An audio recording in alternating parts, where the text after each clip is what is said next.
Olá, pessoal, seja muito bem-vindo, seja muito bem-vinda ao Preparação Trabalhista. Hoje estou aqui com Carol, a AFP do meu concurso de 2014, e finalmente consegui trazer para conversar, contar um pouco da sua história, dizer quantos desafios ela teve aí nesses quase 10 anos, e junto com ela, várias outras pessoas da minha turma estiveram aqui. E se você tem interesse em ver também esses vídeos, veja a playlist AFT 2004, que deve aparecer mais ou menos por aqui, em algum momento desse vídeo. Carol, seja bem-vinda, muito obrigado. E eu começo já com uma pergunta: como é que despertou em você, quando despertou em você esse interesse de estudar para ser AFT? Olá, Bolé. É uma honra estar aqui contigo, né? Você que já está aí com esse público tão cativo teu na parte da auditoria fiscal do trabalho. Então, é uma honra estar aqui. Olha, Daniel, a minha história com a inspeção do trabalho foi, por acaso, com uma amizade, né? Com uma amiga que passou no concurso de 2010. Né? Então, essa amiga veio, eu encontrei novamente, a lotação dela primeiro foi Campos, depois ela foi para Florianópolis, e a gente conversou, se encontrou e conversou.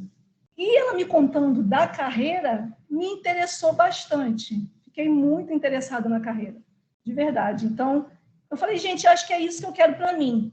Não estava num período ruim, né? O pessoal sabe que eu era militar, da Força Aérea, estava num período, inclusive, muito bom lá, né, com as amizades bem consolidadas, né, com ritmo de trabalho bom, mas eu me interessei. E aí eu comecei a procurar, a estudar, a buscar material, e depois de um tempinho, pouco tempo, saiu o edital, né, aquele edital Sebrasp que a gente conhece bem. Né, um pouquinho já, naquela época já tinha sido atípico, né? O edital já foi um pouquinho atípico. E aí fui seguir, passei na nota de corte, né? Passei na nota de corte, 126, era a última. Eu passei na nota de corte mesmo, daquela prova certo ou errado, né? Eu não acreditei. Eu não acreditava que eu ia passar, né? Quando eu vi aquela nota de corte que vinha discursiva, eu falei, e agora? Por que você não acreditava?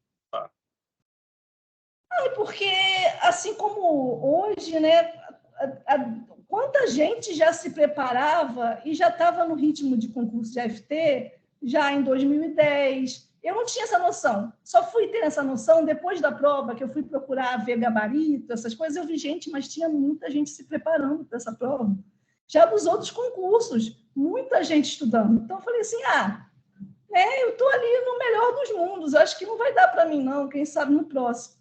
Quando eu olhei a nota, eu não esqueço isso, mas eu estava no quartel quando o Sebrasp liberou a página, e a página caía, a página não entrava, aquela coisa, né? Você imagina. Quando eu vi, eu não acreditei. Eu falei, meu Deus do céu, agora eu vou ter que correr atrás dessa discursiva, para onde vou, o que vou fazer. E aí, meu chefe, na época, me deu férias, né? Ele Me deu sabia? férias, sabia. Era eu e mais um amigo meu que estava estudando para a PF. Nós dois passamos. Ele passou para perito da PF, que teve prova naquela época, na mesma época que a gente, né? E eu passei para a FT e ele sabia, deu todo o apoio, né? E ele falou assim: tira férias, né? Tem aí um pouquinho tempo, tem que aproveitar. E aí eu tirei férias, porque naquele ritmo de quartel, que começava 8 da manhã e não tinha hora para sair, eu não ia conseguir ver muita coisa. Né? E aí fui para a discursiva, e da discursiva da última colocação, eu passei lá para o 48º lugar. Né? Nesse dia aí que eu fiquei doida também. Não esperava mesmo, aí que falei, acho que agora a vida mudou mesmo, e foi assim, realmente uma surpresa.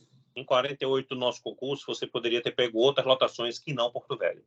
Poderia. Por que você pegou Porto Velho? Aí eu deixei meu marido escolher dentro do que tinha base, porque ele ia ser transferido, né? Eu falei, você vai comigo. Então, assim, que tem base aérea, tem Boa Vista, tem Manaus e tem Porto Velho. Eu falei, dessa parte eu abro mão. Você já está abrindo mão de tudo para ir comigo, então você escolhe aí a lotação. E ele escolheu Porto Velho. Entendi. E já são 10 anos em Porto Velho? ou para fazer agora no começo do ano, né? E aí eu lhe pergunto, em que é que sua vida mudou nesses 10 anos? Só essa pergunta dava outra entrevista. Dá um livro, né? Essa pergunta dá um livro. Não, primeira mudança em 10 anos, né? 4 filhos rondonienses, né? 4 filhos porto-velhenses. E você né? não tinha nenhum? Não tinha nenhum. Engravidei na época do nosso curso de formação lá em Brasília, já no primeiro ano. Então, o meu mais velho já nasceu ali em 2015. Engravidei em 2014, nasceu em 2015. Depois veio a segunda, e aí agora, né, há 2 anos atrás, aí chegaram os gêmeos. Tenho 2 gêmeos também, casal de gêmeos. Beleza, aí faz 4, com certeza. Então, mudou só daí, né? Mas, assim, eu acho que a carreira de AFT também, ela me permitiu viver uma coisa que eu não vivia antes no quartel, né?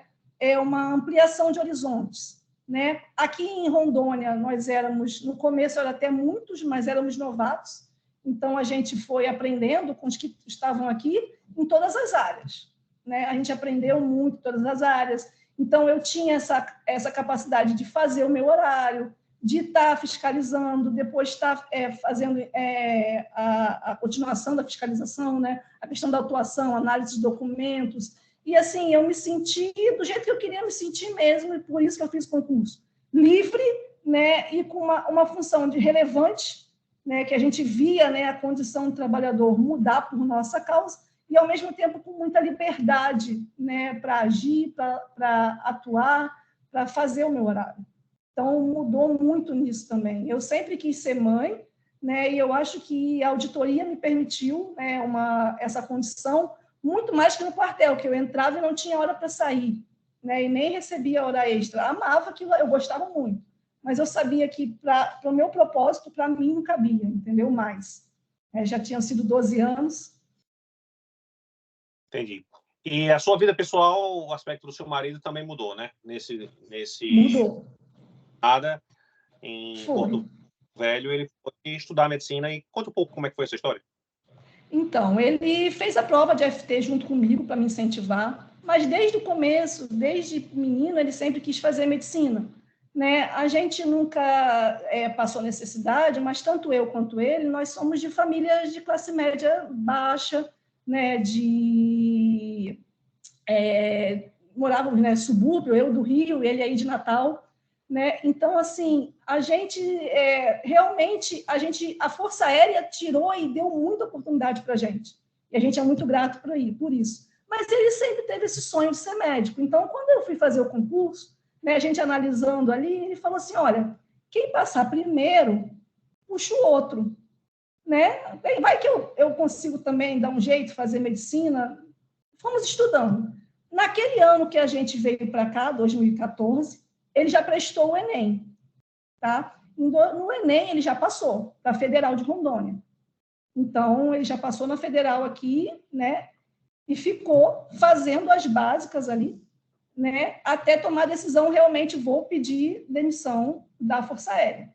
Né? Então, ele pediu demissão, a gente já estava com 2 filhos, né? Mas a gente seguiu o propósito, né? Aquele acordo lá, quem a gente vai, cada um sai ali para o seu objetivo. Oi, não pode dava falar. A Força Aérea com a faculdade? Não, até certo ponto, em parte teórica, dá. Só que chega num ponto que você precisa praticar. Né? E como ele estava numa faculdade federal, a federal exige bem mais. Ela exige realmente o dia inteiro de prática, de hora-aula. Então, essa decisão precisava ser tomada, né? Para que ele fizesse a faculdade bem feita. Então, ele fez a faculdade, e aí também vieram os gêmeos também no finalzinho da faculdade, fez internato, fomos, batalhamos, e esse ano, né, agora 14 de setembro, ele formou. Então, hoje é médico, né? Então, eu até brinco lá no meu perfil. Hoje é uma FT e um médico. Era uma capitão, né? Eram 2 capitães, né? Que ele chegou aí, capitão, antes de sair. E hoje é uma FT e um médico. Ele não teria se tornado médico se vocês não tivessem ido para a Rondônia? Posso dizer isso? Não. Eu brinco, né? Que foi um alinhamento de astros, né? Porque aqui ele pôde vir, aqui ele passou na Federal, né, que a gente a gente sabe, né, quanto custa uma faculdade de medicina particular, né, ainda mais só com a renda, né? Então, assim, tinha que ser desse jeito. Eu tinha que passar na FT para ganhar a renda, né, que a nossa renda somada de militar dava a renda de FT. E aí ele chegou aqui, e aí aqui em Rondônia ele conseguiu passar, né?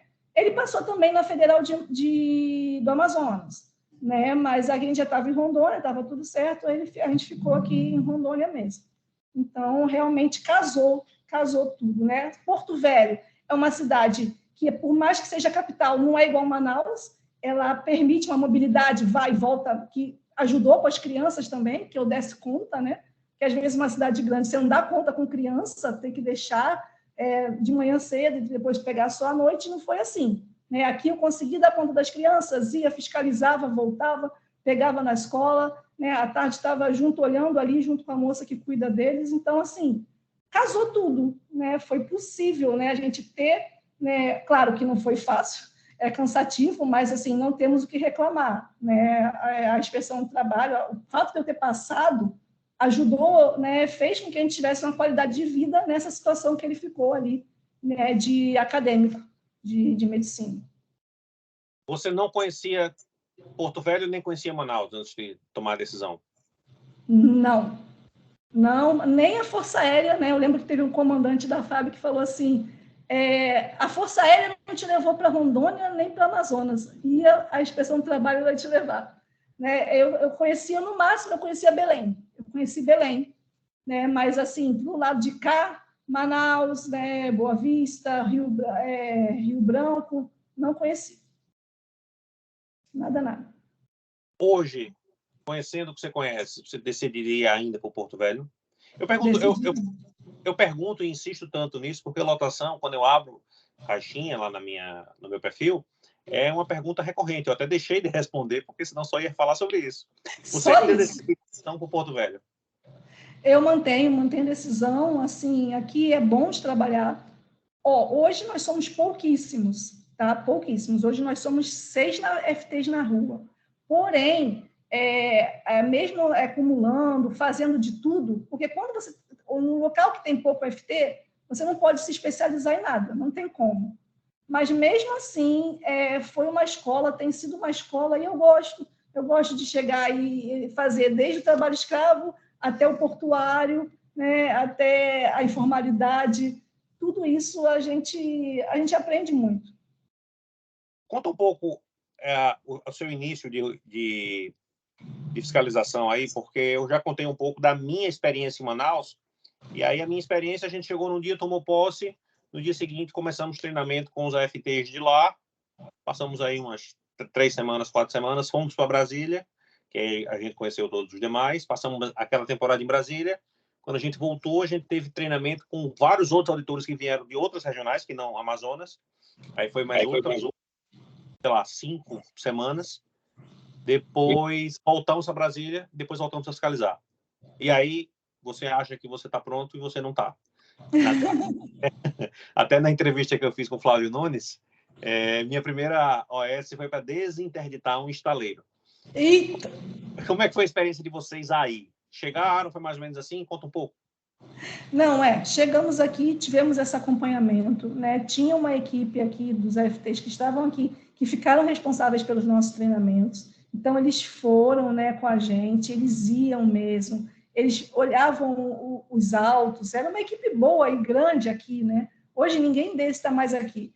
E aí eles acompanhavam a gente e ficamos um tempo ainda. No meu caso, eu fiscalizei um tempinho, mas logo, com a remoção mesmo do pessoal que ainda estava aqui, responsável pelo nosso treinamento, com a remoção deles, aí o que aconteceu? Acabei que eu virei chefe. Eu virei CEINT, sem saber nada.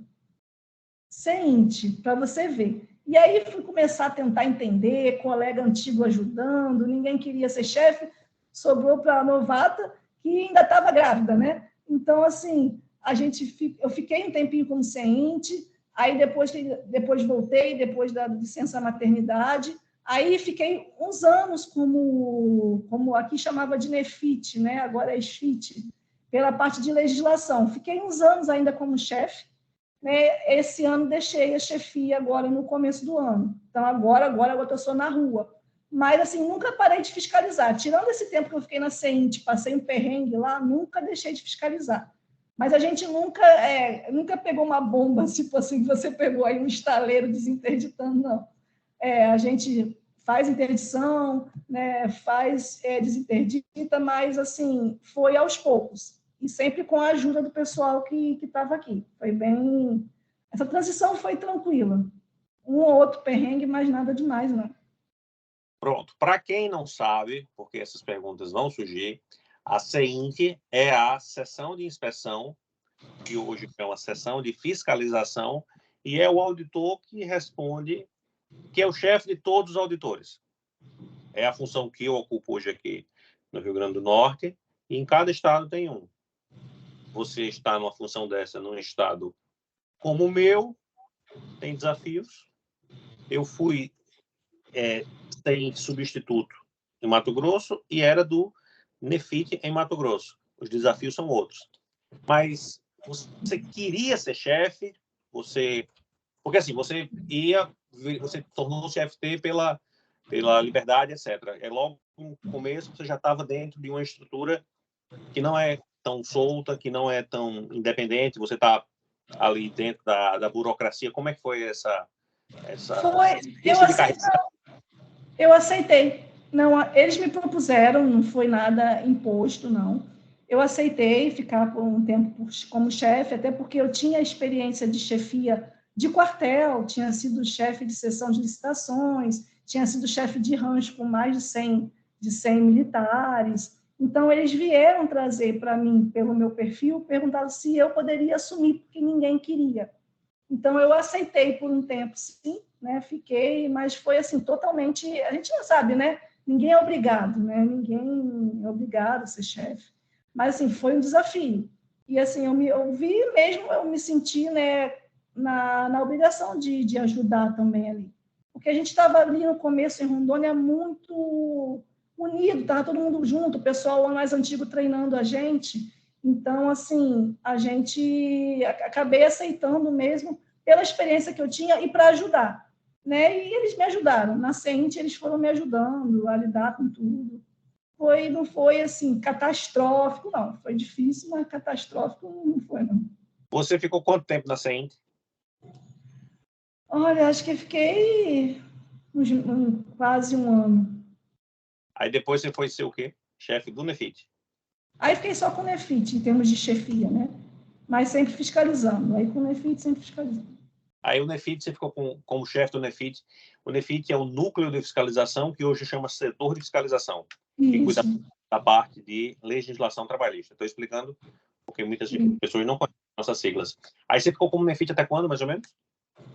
Aí, como NEFIT, eu tirei mais 2 licenças de maternidade, mas voltei, fiquei substituta. Aí eu saí agora, no meio do ano. Então, sua carreira é mais ou menos como a minha carreira. A maior parte do tempo, mas uma boa parte do tempo eu fui chefe. Você acompanhou quem chegou aí e quem, então, começou a fiscalizar. Você estava dizendo para mim, 38 em 2014, Isso. e hoje são apenas 6. Esses 38 se especializavam em algumas coisas? Ou como é que vocês dividiam o trabalho? Tinha aqueles só para saúde e segurança, aqueles só para legislação, só para FGTS, só para aprendizagem e PCD. Então, assim, era bem dividido, né? Hoje já não permite mais essa divisão. Hoje a gente é bem generalista mesmo. A gente faz de tudo. Ainda mais para o ano que vem, né? Que nós tivemos mais uma colega aposentada esse ano, né? Então, assim, para o ano que vem aí vai mais divisão mesmo. A gente vai fazer de tudo, até mesmo aprendizagem, né? FGTS, tudo. Então, agora está ficando cada vez mais apertado, né? Vamos ver se vai ser até o meio do ano mesmo, né? Se não vai atrasar nada. E aí os novatos estão chegando aí, mas a gente está contando que é o ano todo, porque a gente vai treinar, né, esse pessoal. Não vai jogar na rua, de qualquer jeito. Então, para quem gosta de conta, porque aqui tem pessoas curiosas, a gente teria aí, pelo menos, de 2014 para 2023, aí para equiparar o que foi em 14, 30 e poucas vagas. Eu não sei quantas eu coloquei lá na minha... Eu tenho uma live com o Laporte aqui, que eu falei sobre isso. Nem me lembro quantas eu coloquei, talvez umas 40, 50, mas podemos pensar em alguma coisa nesse sentido. Os projetos aí mais fortes devem ser o quê? Rural, portuário? Rural, a parte de saúde e segurança, que tem muito frigorífico, né? Então, aqui a parte de saúde e segurança também é forte nesse sentido, junto com a parte rural, porque Porto Velho mesmo... Porto Velho é um município com 400 quilômetros de extensão. Então, a capital ali fica bem restrita, mas assim, tem muita coisa rural, muita coisa na parte rural também, agropecuária, milho, soja, tem bastante fiscalização, bastante trabalho, madeireira, entendeu? Bastante. Então, assim, a gente está focando, hoje que nós somos poucos, focamos realmente nisso daí. Né? A nossa informalidade aqui está na parte rural, a gente já esgotou, assim, a parte urbana já não, a gente já está bem consolidado, né? A maior parte aí pela própria PNAD está na parte rural mesmo. Então, assim, a gente tem essas peculiaridades aqui da região, principalmente a parte agropecuária e madeireira. O auditor típico aí tem uma frequência de viagem muito grande? Agora, a gente, né, assim, nessa quantidade, com o equilíbrio do chefe, né, eu acredito que aí uma viagem a cada 2, 3 meses, uma semaninha fora. Tranquilo, porque essa é uma pergunta também muito recorrente. Eu tenho dito isso, nas lotações em que eu trabalhei, era mais ou menos isso, uma viagem para quem queria também, né? Porque algumas pessoas que realmente não querem, aí vão se safando. Mas para quem quer viajar e está disposto, uma viagem a cada 2, 3 meses é uma média razoável. E aí, hoje, todo mundo é generalista. Praticamente todo mundo. Isso, na sua opinião, é bom? Oi? Não entendi. Isso, na sua opinião, é bom ou ruim? Olha, polêmica, lá vem a treta. Eu acho importante especializar. Porém, né, ao mesmo tempo, você ter noção do trabalho como um todo e entrar na fiscalização, né, sem aquele foco de só ver o seu, né, mas daquela empresa como um todo, é importante.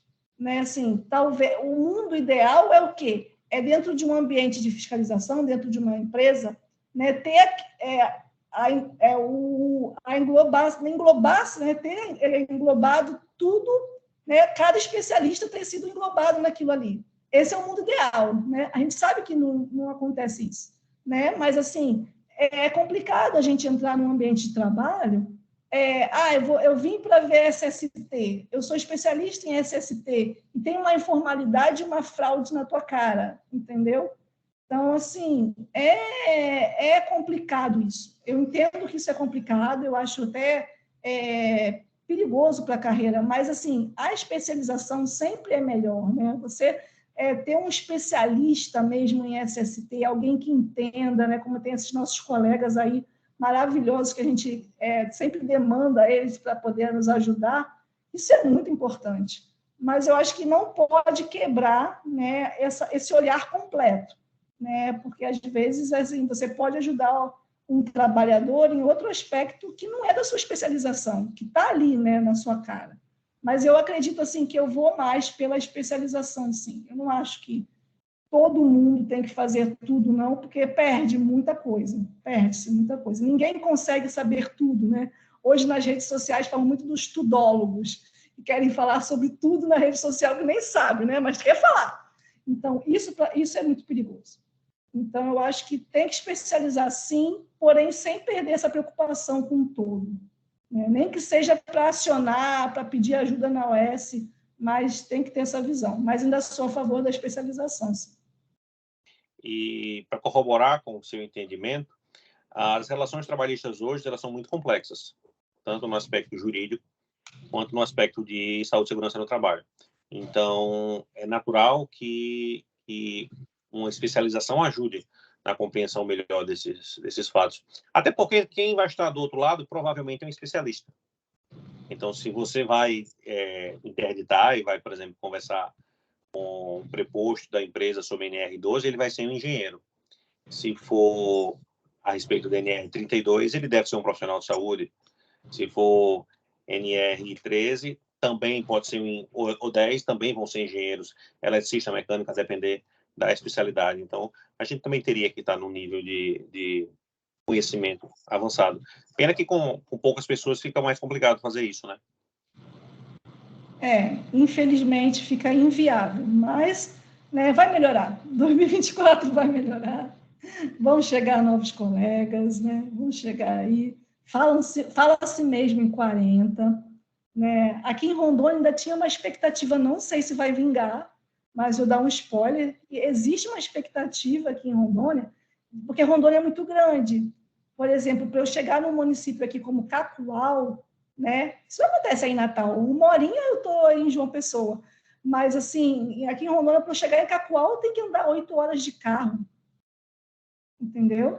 Então, assim, existe uma expectativa, uma vontade, que a gente não sabe se vai se concretizar, porque as coisas não são tão fáceis assim, de ter uma gerência ali mais interior, né? Tipos de Paraná. E aí dividiria essas vagas, entendeu? Mas isso é uma vontade mesmo. É mais ou menos a realidade que a gente vive em Mato Grosso. Mato Grosso tem distâncias muito maiores e os acessos também são bem ruins às vezes, e aí facilmente você roda 10 horas de carro. Isso tem muita dificuldade. Voltando um pouco para 2014, o que é que você fez em 2014 que você acha assim que deu muito certo? Levo isso para a minha vida, falo com quem me acompanha nas redes sociais, quem me acompanha no Estratégia. O que é que você acha assim que, você mesmo brilhou e assina embaixo de uma estratégia ou de algumas decisões que você tomou lá atrás? Não desistir. Eu acho que foi o principal, porque assim, eu tinha tudo para desistir, porque a minha batida de trabalho era muito puxada, né? Eu era recém-casada e, sim, eu tinha tudo para poder desanimar, né? E chegar em casa, eu morava em Barbacena, um frio danado, a vontade é só de pegar um chocolate embaixo do cobertor, e eu estava lá na madrugada fria, né, com 3 colchas em cima e estudando o que deu para estudar. Tá, Daniel? Isso que eu falo para o pessoal, assim, não adianta, eu brinco, não adianta mirabolar, né? Que eu quero isso, que eu quero aquilo. Você já fez o seu feijão com arroz de hoje? Você já viu o seu direito do trabalho, os seus direitos humanos, seu português constitucional administrativo? Não viu, filho. Então, não mirabola, não adianta. E isso eu fiz, sabe? Eu sempre fui muito pé no chão. O que dava para estudar, eu estudei, sabe? Não me desesperei, não me descabelei, assim, né? Eu comecei a fazer concurso, Daniel, muito cedo. Meu primeiro concurso foi com 10 anos de idade. Eu estudava de manhã, 4ª série primária naquela época, né? Eu já estou velha, vou fazer 40 anos no mês que vem. Então, eu estava na 4ª série e à tarde fazia cursinho lá no Rio de Janeiro, para o Colégio Militar.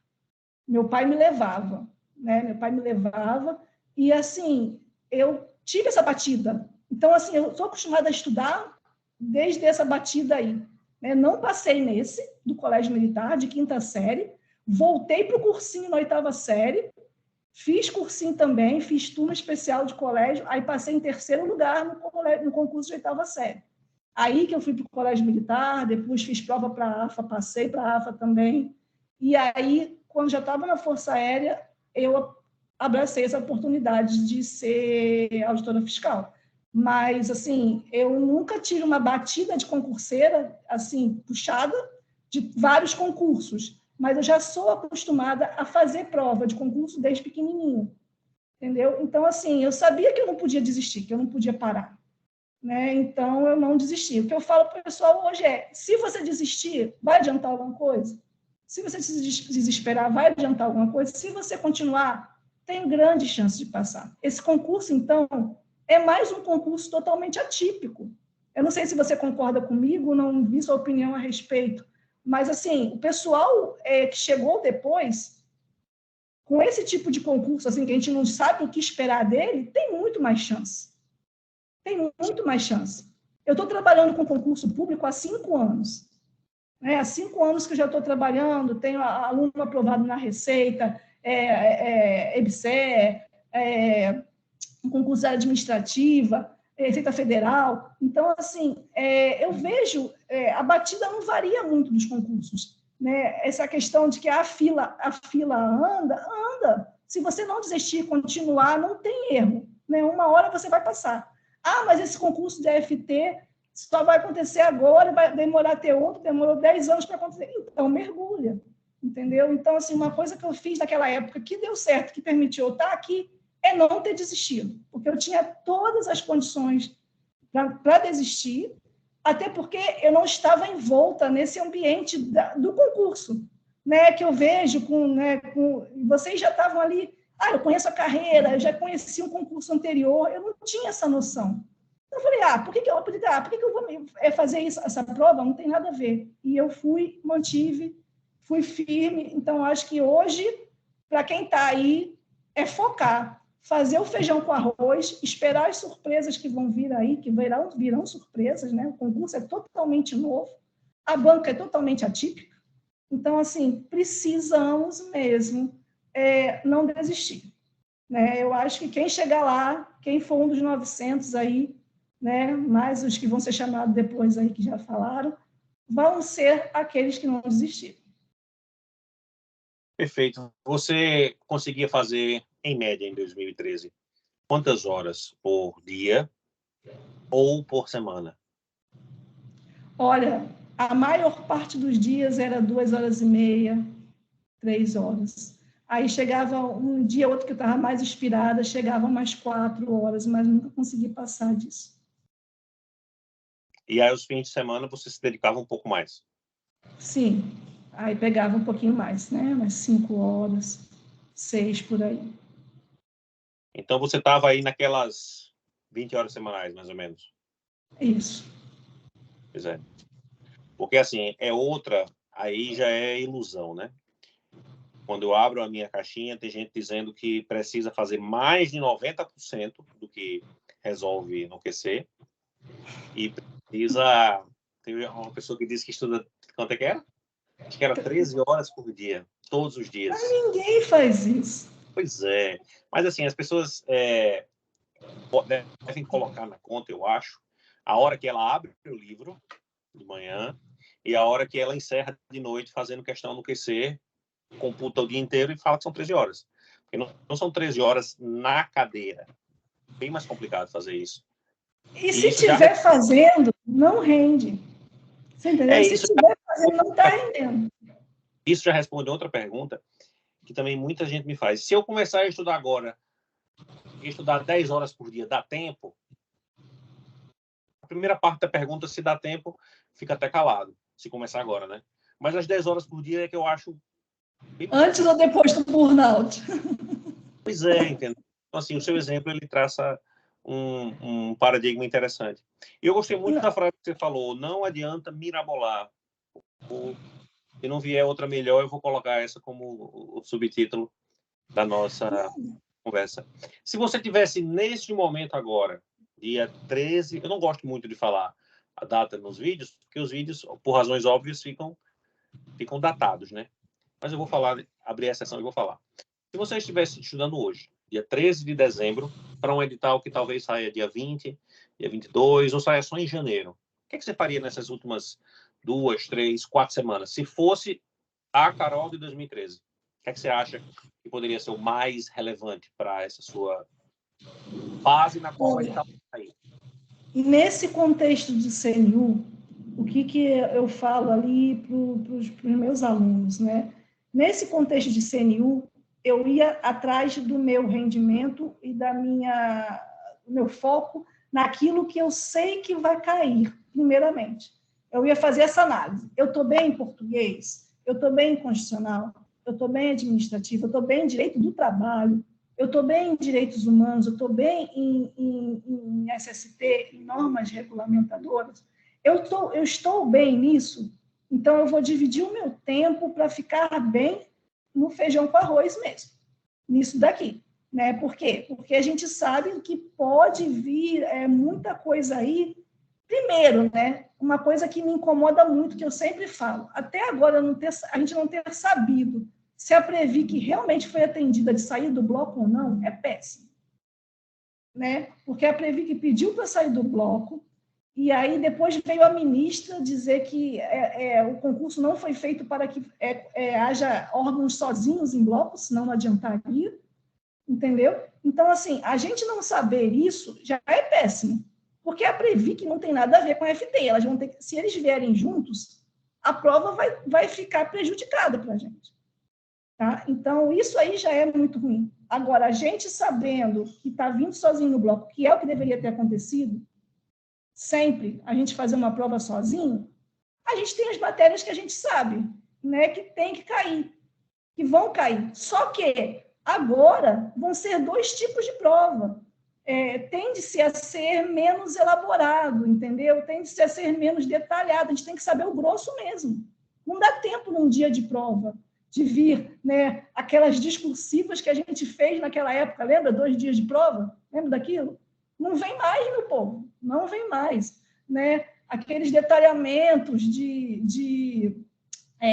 tem muitas dúvidas, né, quanto ainda à economia do trabalho, se vai dar para encaixar nesse perfil de CNU com tanta coisa, né, administração, mas assim, Carol, falando genericamente, porque cada aluno tem um perfil diferente, tem aluno que já é avançado, tem aluno que já viu muita coisa e a gente faz um outro tipo de trabalho, tem aluno que está começando agora, mas o que eu estou focando aí para o homem médio ali é essas disciplinas. Tá? Essas disciplinas que a gente sabe que virão. Se não tiver bem nisso daqui, nem precisa sonhar com outra coisa, não adianta. Então, tem que buscar um rendimento, né, bom nessas disciplinas. A nota por a prova 1, né, a prova ali de comum, ser, inclusive, para técnico, ela tende a ser mais alta. Você não pode ter nota baixa em provas de conhecimento geral, como português, constitucional, a gente não pode, tem que pensar nessa estratégia também, porque ela não vai vir uma prova para lascar todo mundo, porque ela vem junto com o técnico, por exemplo, entendeu? Aí a específica aí já é outro nível.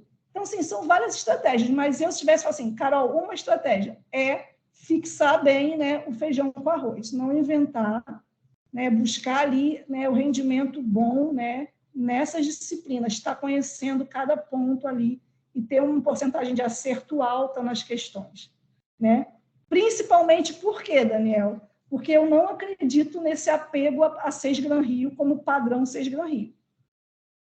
Eu acho que pela prova da ENAD, como o próprio Ricardo falou, né? A aluna do Ricardo colocou lá e achei perfeito também, a 6 Gran Rio sabe fazer provas diferentes daquele padrão. Então, se ela for demandada para tal, ela consegue fazer isso. Então, os meus alunos mesmo, eu aconselho, faça 6 Gran Rio, mas não desapegue das outras bancas, não. Não se acostume só com o padrão 6 Gran Rio, não. Porque a 6 Gran Rio sabe fazer outro modelo do que vocês estão vendo aí nessas provas, mais simples, né?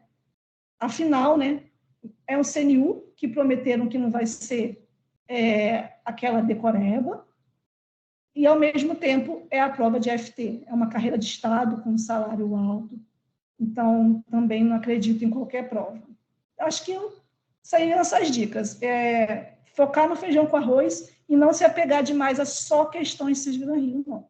Fazer, mas não só fazer Cis Gran Rio. Perfeito.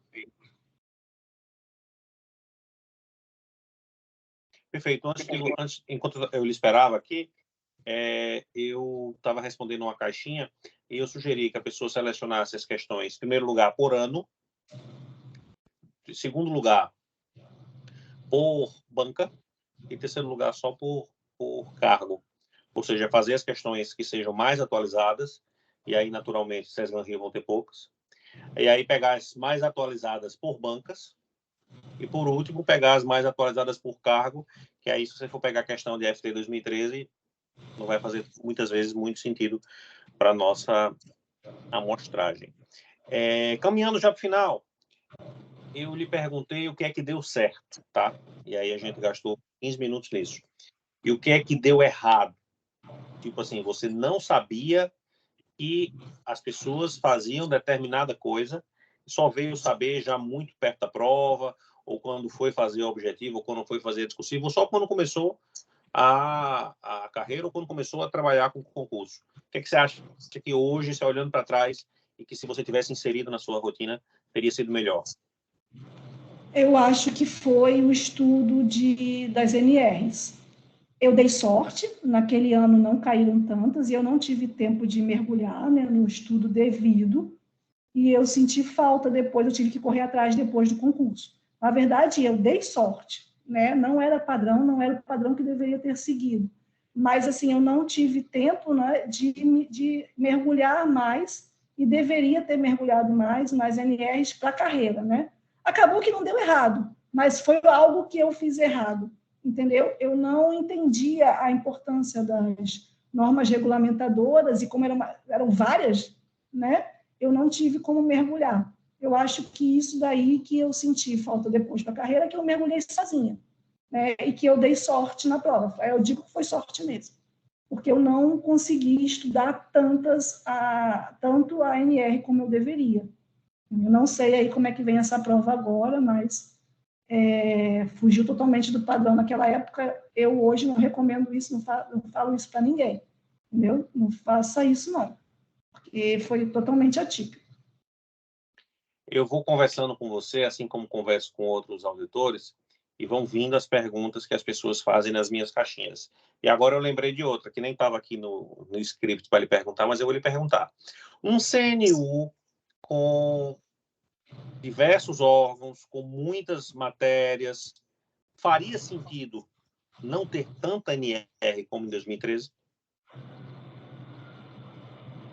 Se a Previc não sair do bloco, sim. Se ficar sozinho no bloco, eu acho que elas vêm normalmente nas específicas com vontade. Agora, a minha dúvida da Previc sair do bloco é justamente isso. Até que ponto vão mergulhar no direito do trabalho, no direitos humanos e nas NRs, se a Previc não sair do bloco? Até que ponto a gente vai ter que mergulhar em AFO, por exemplo, né, em administração, se a Previc não, e contabilidade, se a Previc não sair do bloco? Então, eu acho que se ela vier sozinha, eu acho que vem sim, vem firme, vem mais que 2013 para a gente lá. Perfeito. Eu não tinha pensado sobre esse prisma da Previc sair, não. Eu sempre dava como certo que a FT fosse dominar, mas não faz sentido comprar NR para Previc, né? Se ambas estiverem no mesmo barco. Questões que só serão definidas com o edital. Tem jeito, não tem como. É melhor não sofrer, né? Estuda e espera. Não adianta. É isso aí. Agradecer a você, Carol, pela atenção. Finalmente conseguimos marcar. Você que estudou, que deu, que não mirabolou, que fez o feijão com arroz e que reescreveu sua vida em Rondônia. Muito legal essa história. E volte aqui para os comentários, que são muitos. Quando eu trago mulheres, os comentários são maiores ainda, porque o público feminino adora a nossa carreira. E fica aqui minha gratidão a você, porque essa história foi bem bacana. Não, eu que agradeço, Daniel. Peço desculpas, eu realmente me enrolei agora no final do ano, né, com os plantões do meu marido. Agora eu aprendi a lidar, né, com ele mais ausente ali no hospital, com as crianças, então eu tive que me readequar. Ainda estamos nessa batida aí da FT, mentoria, estratégia e a nossa carreira junto. Então eu peço desculpa e agradeço muito a oportunidade também de estar aqui, de conversar com o seu público, que é tão interessado na nossa carreira, né? Então, estou à disposição também, estou à disposição no Instagram, O meu Instagram surgiu depois da autorização do concurso, das 900 vagas. Eu, fazendo uma confissão aqui, odeio Instagram. Eu sou super tímida, não gosto, mas, assim, o ofício me obrigou. Então, hoje o Instagram está lá e eu respondo pessoal e faço brincadeira, porque, assim, eu acho que é importante, né? O nosso concurso, ele não é algo que aparece sempre, né? Ele não é, às vezes, não é tão conhecido. Foi passar a ser conhecido agora. Por causa de 900 vagas, o pessoal foi buscar saber, né? Então, assim, eu acho importante, estou à disposição, né? E falo para vocês, estudem, né? Independente da condição, estuda, você não sabe o que virá. Então, assim, você não perde nada em estudar, né? Peça ajuda, tem data para acabar, né? Já que você falou da mulherada, vocês mães aí que estão estudando, peçam ajuda, porque tem data para acabar. Peçam ajuda até ali, março, abril. Depois vocês reassumem e sigam firmes. Tá bom? Obrigada, Daniel. Obrigada mesmo. Rede social, Carol, eu já estou nessa há quase 10 anos, tem espaço para todos os perfis, tá? Tem espaço para o perfil mais técnico, tem espaço para o perfil mais tímido, tem para o mais carismático, tem para o mais desbocado, tem para todo gosto. E alguém vai se conectar com você e olharem o seu conteúdo com atenção, vão gostar. Então, faça o seu conteúdo que uma hora cai para alguém que gostou e aí vida que segue. Muito obrigado, viu? Tchau, tchau.